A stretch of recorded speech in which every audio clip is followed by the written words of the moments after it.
Yo mga boss, ayan, magandang gabi sa inyong lahat. So, ayan, update uli para dito sa aking binubuong motor. So,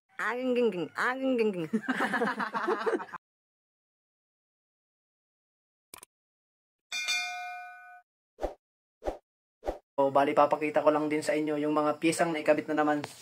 Ayan, so bali unahin ko na muna tong signal light, tapos yung kanyang guma sa likod. Ayan, kinabit ko na rin. So, bali ito nga palang guma sa likod mga boss. So, ayan, pasensya nyo na kung bakit. Baka sabihin nyo, baka ibasin pa ako na pinaglaanan at pinag-iportan yung pagbuo ng motor. Tapos, paparisan ng ganyang kapangit na guma. So, ayan. Nilagay ko lang siya dyan para, kumbagay, pansamantala. Para maitindig lang tong motor. Ayan. So, baka pag naitindig na to, so, i-remset ko din yan at papalitan ng mga maliliit na guma. Tingnan nyo naman, kahit ako yung napapangitan na kumbagay, panghabal-habal. So, ayan.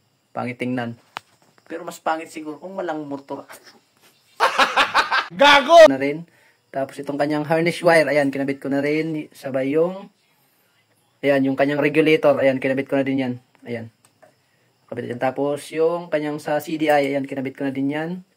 Tapos ito, ilalagay ko na rin yung kanyang bagong starter relay. Tapos yung wire galing sa pulser, ayan, kinabit ko na din. Tapos yung galing sa stator, ayan, kinabit ko din.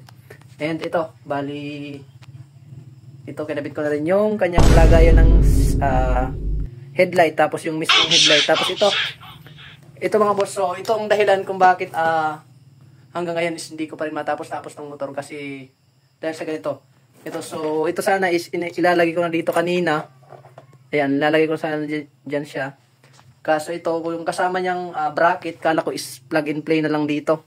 Kaso, ayan. So, bali ganyan yung tsura niyan ng kanyang bracket na kasama ng ng speedometer, bali ganyan.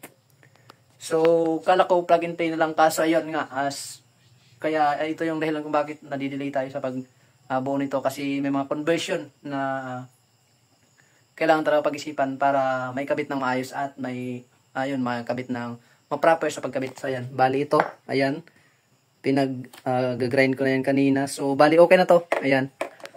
Okay na to yung bracket niya yan dyan. So, ayan, may mga mark na yan. Ayan, tingnan nyo. Ayan, hindi makita ng maayos. Ayan, may mark na yan.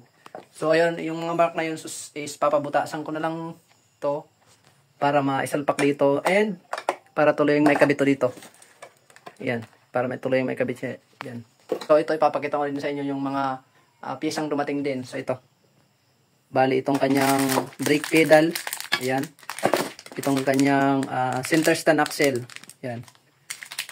So, bali pang TMX lahat yan. So, ayan, tingnan nyo naman, TMX 155. Ito pang TMX din. Tapos, yung kanyang rear footrest, ayan, TMX din yan, pang TMX. Tapos, itong kanyang footrest dito. Tapos, kasama na yung kanyang side stand.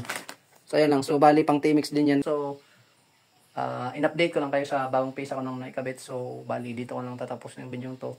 Baka bukas, update ko ulit kayo kung kapag napabutasan na to. And kapag may kabit ko na tong speedometer dito. So, yun lang mga boss. Bye-bye.